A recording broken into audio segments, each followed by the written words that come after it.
مریم کا روزمرہ کا معمول یہ تھا کہ اسکول سے آتی تو ماں اسے برتن دھونے پر لگا دیتی۔ اگر وہ اتنا سا ہی کہہ دیتی کہ وہ برتن تھوڑی دیر بعد دھوئے گی تو ماں اسے گالی گلوچ کرتی، اور اگر باپ سن لیتا تو وہ ایک آدھ گالی کے ساتھ ایک دو تھپڑ بھی عطا کر دیتا تھا۔ جہانگیر مریم کی ماں کی برادری کا آدمی تھا، شاید بہت دور کی کچھ رشتہ داری بھی بنتی تھی۔ وہ کبھی کبھی مریم کے گھر آیا کرتا تھا۔ مریم کا گھر ساتھ والے محلے میں تھا، کوئی دوری نہیں تھی۔ مریم کا باپ بھی جہانگیر کو اچھا سمجھتا تھا۔ وجہ غالباً یہ تھی کہ جہانگیر زندہ دل اور خوش مزاج آدمی تھا، اور اس نے کبھی کوئی کھٹیا یا چلی کٹی بات نہیں کی تھی، ہر کسی کا دل رکھنا جانتا تھا۔ مریم کی بڑی بہن مر چکی تھی۔ جہانگیر مریم کے ساتھ اسی طرح پیار کرتا تھا جس طرح بڑے چھوٹے بچوں کے ساتھ کیا کرتے۔ مریم نے اپنے بیان میں کہا کہ یہ واحد شخص تھا جس سے اسے بچپن میں پیار ملا، اور وہ اکثر جہانگیر کے انتظار میں رہتی تھی۔ مریم جب اسکول جاتی تھی تو جہانگیر کا گھر راستے میں پڑتا تھا۔ مریم اس وقت 5ویں یا 6ٹھی جماعت میں تھی جب جہانگیر نے بشرا کو طلاق دے دی تھی، اور وہ تنہے تنہا زندگی بسر کر رہا تھا۔ اسکول آتے جاتے کبھی جہانگیر اسے نظر آ جاتا تو وہ رک جاتی۔ ایک بار وہ جہانگیر کے گھر کے اندر چلی گئی، وہ بچی ہی تھی۔ اتفاق سے جہانگیر گھر ہی تھا۔ جہانگیر نے اس کے ساتھ اسی طرح پیار کیا اور شفقت دی جس طرح بچوں کے ساتھ کیا جاتا ہے۔ یہ ایک تشنگی تھی جو مریم کو بے حال کیے رکھتی تھی۔ جہانگیر نے اس کی یہ تشنگی ختم کر دی۔ مریم نے اپنے بیان میں کہا کہ وہ اکثر اپنے آپ سے کہا کرتی تھی کہ خدا نے جہانگیر کو اس کا باپ کیوں نہیں بنایا۔ بچپن میں اس نے اپنے دل میں جہانگیر کو باپ کا درجہ دے دیا تھا۔ جہانگیر نے اس کے ساتھ پوری طرح شفقت جاری رکھی۔ میں زیادہ تفصیلات اور واقعات میں نہیں جانا چاہتا۔ میرا خیال ہے کہ آپ سمجھ گئے ہوں گے کہ جو پیار مریم کو اپنے ماں باپ سے ملنا چاہیے تھا وہ جہانگیر سے ملا۔ مریم دراصل نفسیاتی مریضہ بن چکی تھی۔ جو جہانگیر اس کے دل میں اترتا گیا، اس کے دل سے ماں باپ کی محبت اور احترام نکلتا گیا۔ اس کے بھائی اب بھی یعنی لڑک پن میں بھی اسے مارتے پیٹتے اور اس سے اپنے کام کرواتے تھے۔ مریم کو اپنے سگے بھائیوں سے نفرت ہو گئی۔ اس زمانے میں مسلمان اپنی بیٹیوں کو زیادہ نہیں پڑھاتے تھے، 10 جماعتوں کو بھی وہ بڑی تعلیم سمجھتے تھے۔ مریم نے میٹرک پاس کر لی تو اسے گھر روک لیا گیا۔ اب سارے گھر کے کام کاج اس کی ذمہ داری میں دے دیے گئے، اور اس کے ساتھ ماں باپ کی آپس کی لڑائیاں اور پھر ان کی ساری پھٹکار مریم کے حصے میں آ گئی۔ ماں باپ نے دونوں بیٹوں کو شہزادہ بنا کر رکھا اور ان کی ناجائز ضرورتیں بھی پوری کرتے رہے۔ مریم کسی نہ کسی طرح وقت اور موقع ڈھونڈ کر جہانگیر کے گھر جا پہنچتی اور اس کا گھر سنوارنے لگتی تھی۔ مثلاً برتن ادھر ادھر پڑے ہوتے تو وہ اٹھا کر صحیح جگہوں پر رکھتی، جہانگیر کا بستر ٹھیک کرتی، جو ہوتا ہی ٹھیک تھا۔ لیکن مریم کو اس گھر کے ساتھ انس ہو گیا تھا کیونکہ اسے پیار اسی گھر سے ملتا تھا۔ ایک روز جہانگیر نے اسے کہا کہ وہ اب اس کے پاس نہ آیا کرے کیونکہ وہ جوان ہو گئی ہے، اور وہ کتنا ہی نیک پاک کیوں نہ ہو اس کے لیے غیر مرد ہے، اور پھر لوگوں کے منہ بند نہیں کیے جا سکتے۔ مریم نے کہا کہ لوگ میرے منہ پر آ کر مجھے بدنام و رسوا کریں تو بھی وہ پرواہ نہیں کرے گی۔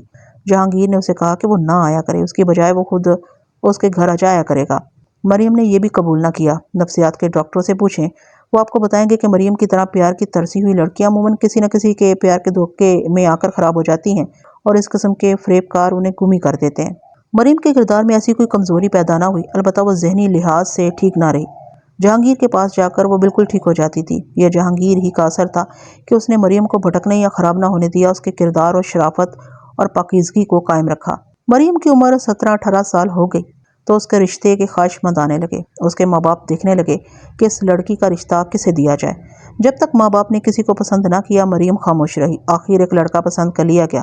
مریم سے تو ماں نے پوچھا ہی نہیں کہ اسے یہ لڑکا اچھا لگتا ہے یا نہیں، اس کی شادی حکماً کی جا رہی تھی۔ ایک روز مریم نے ماں سے صاف کہہ دیا کہ وہ اس لڑکے کے ساتھ اور کسی کے ساتھ بھی شادی نہیں کرے گی۔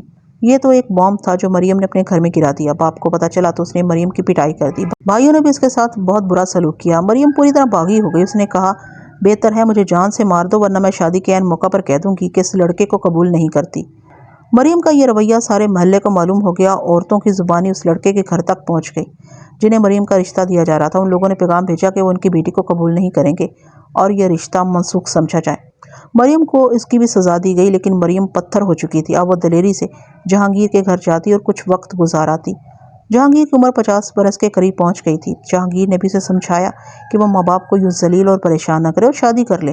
مریم کہتی تھی کہ اس کے ماں باپ نے اسے جس جہنم میں پالا ہے اس کا اثر اس کے ذہن میں ہے اور اس پر وہ قابو نہیں پا سکتی۔ وہ ماں باپ کا کہا ماننا چاہتی تھی تو اس کے اندر کوئی ایسی قوت تھی جو اسے انکار پر مجبور کر دیتی تھی۔ مریم کو گھر میں اچھوت کی حیثیت دے دی گئی۔ ایک روز اس نے اعلان کر دیا کہ وہ جہانگیر کے ساتھ شادی کرے گی۔ یہ ایک اور بم تھا جو اس نے اپنے گھر میں گرا دیا تھا۔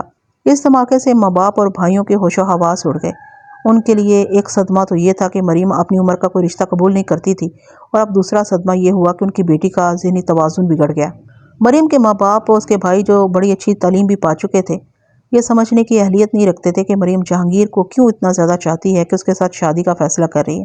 لہٰذا انہوں نے اپنی فطرت کے مطابق یہ سوچا کہ لڑکی جہانگیر سے ملتی ملاتی رہتی ہے اور جہانگیر نے اسے پھانس لیا اور اس پر نہ جانے کیسا جادو کر دیا ہے کہ لڑکی اس کی بیوی بننے پر آ گئی ہے۔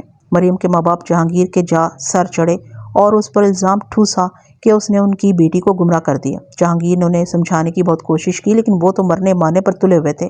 جہانگیر نے اپنے بیان میں اعتراف کیا کہ مریم کو وہ کسی اور حیثیت سے چاہتا تھا، لیکن مریم نے ایسے والہانہ طریقے سے اس کے ساتھ پیار اور محبت کا اظہار کیا کہ اس میں مردوں والی کمزوری بیدار ہو گئی اور اس نے بھی یہ فیصلہ کر لیا کہ لڑکی راضی ہے تو اس کے ساتھ شادی کر لے گا۔ اس طرح جہانگیر کے پیار و محبت کا انداز اور رنگ بدل گیا۔ مریم کے باپ نے جہانگیر کا اپنے گھر میں آنا بند کر دیا اور یہ بات دور تک پہنچی۔ مریم کے بھائیوں نے جہانگیر کو کسی کی معرفت دھمکیاں دی، جن کے جواب میں جہانگیر نے کہا کہ اب وہ ان کی بہن کے ساتھ رشتہ کر کے ہی رہے گا۔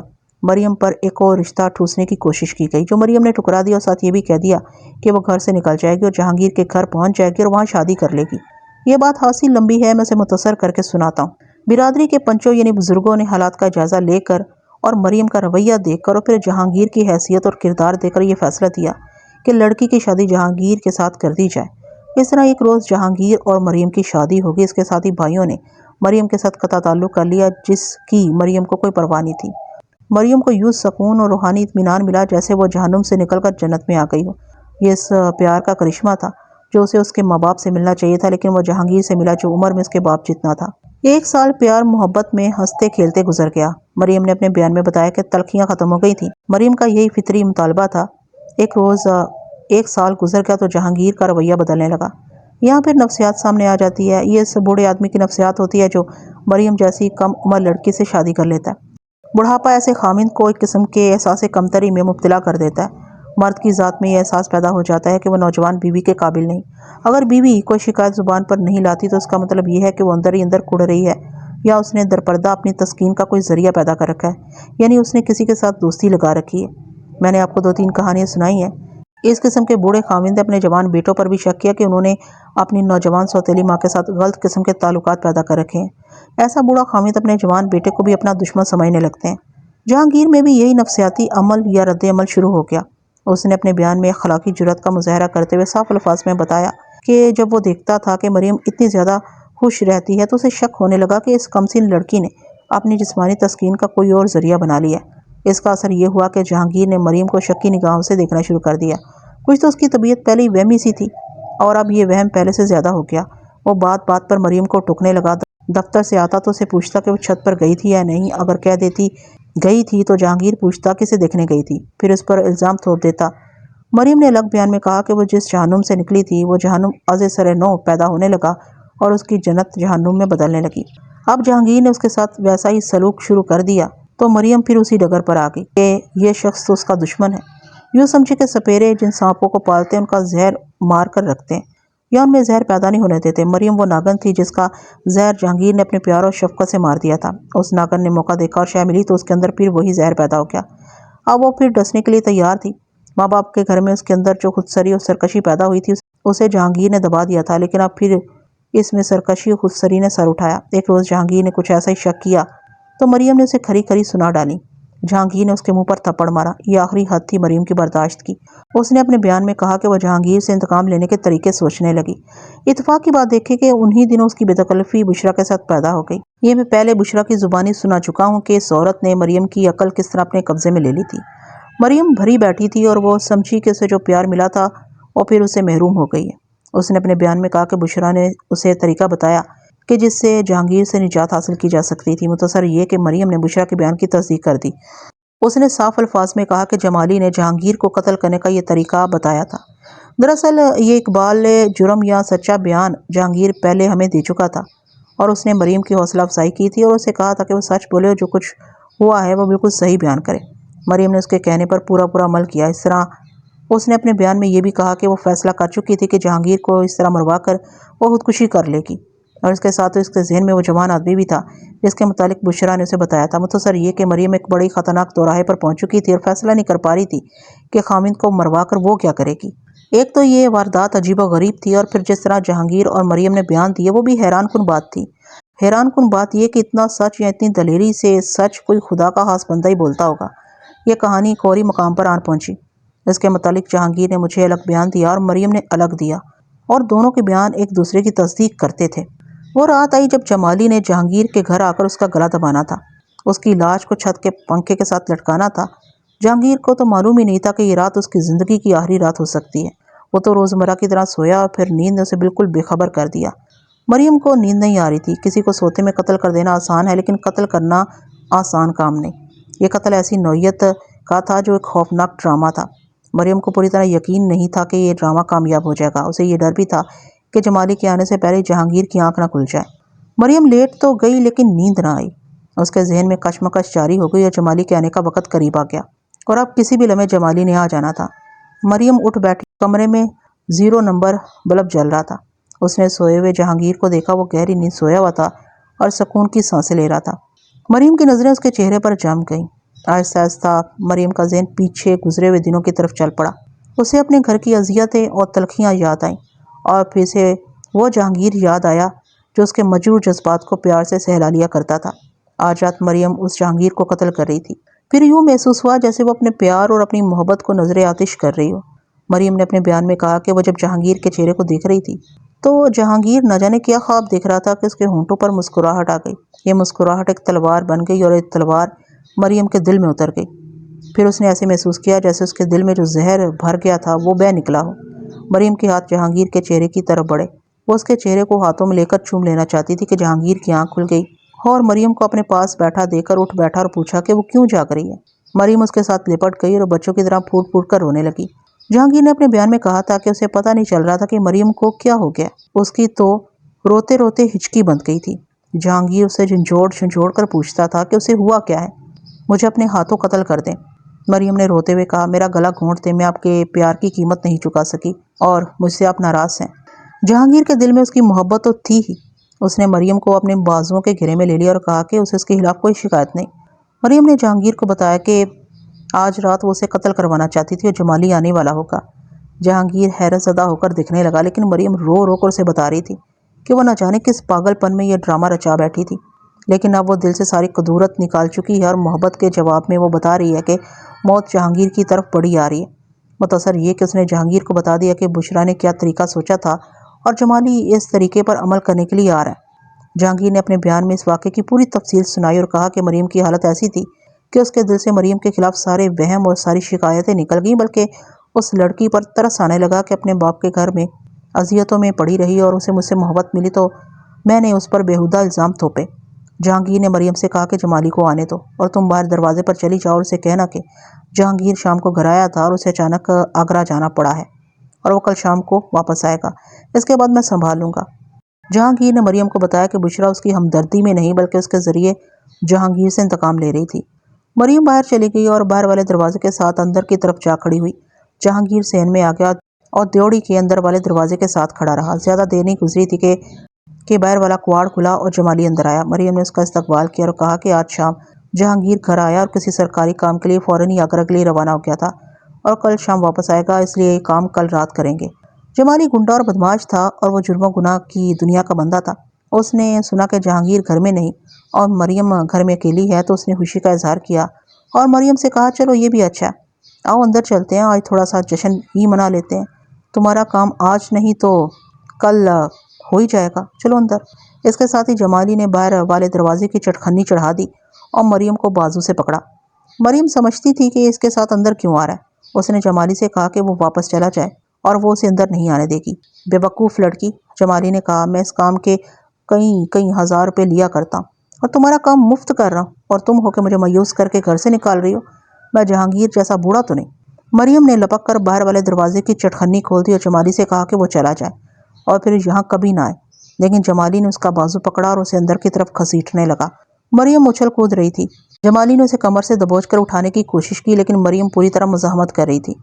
جہانگیر ڈیوڑی والے دروازے کے ساتھ صحن کی طرف کھڑا تھا۔ اس نے چوں ہی دیکھا کہ جمالی دست درازی پر اتر آیا تو وہ دبے پاؤں دوڑتا باورچی خانے میں گیا اور وہاں سے مرچ مسالہ رگڑنے والا ڈنڈا لے آیا۔ آپ جانتی ہیں یہ ڈنڈا کتنا وزنی ہوتا ہے۔ جہانگیر نے اپنے بیان میں بتایا کہ اس کا ارادہ قتل کا نہیں تھا، ایسا ارادہ ہوتا تو وہ باورچی خانے سے چھری لے آتا۔